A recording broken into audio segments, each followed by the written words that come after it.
Καλημέρα σε όλους. Λοιπόν, όχι, δεν πάω να ληστέψω καμιά τράπεζα.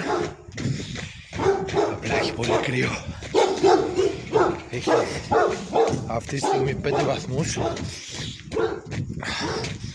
και βγαίνουμε σήμερα για 17 χιλιόμετρα long. Αυτή τη στιγμή είμαστε 1 χιλιομετράκι, κάνουμε ζέσταμα, αλλά λίγο ιδιαίτερο long. Έχει γίνει λίγο wild αυτή η εβδομάδα.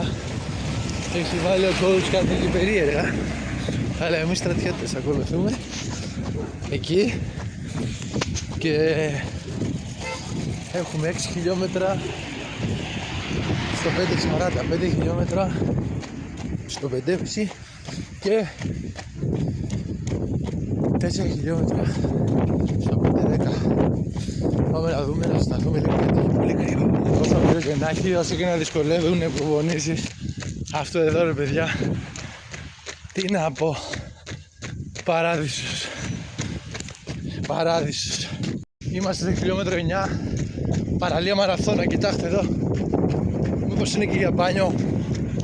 Μαζέψαμε και λίγο βιταμίνη D, έχει βγει ο ήλιος και νομίζω ότι τώρα έχουμε ζεσταθεί κιόλας.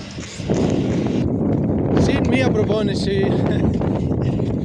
Λοιπόν, πολύ αέρα, δεν ξέρω αν ακούτε. Βγήκε. Στα τελευταία 4 χιλιόμετράκια λίγο ζοριστήκαμε, αλλά όλα καλά.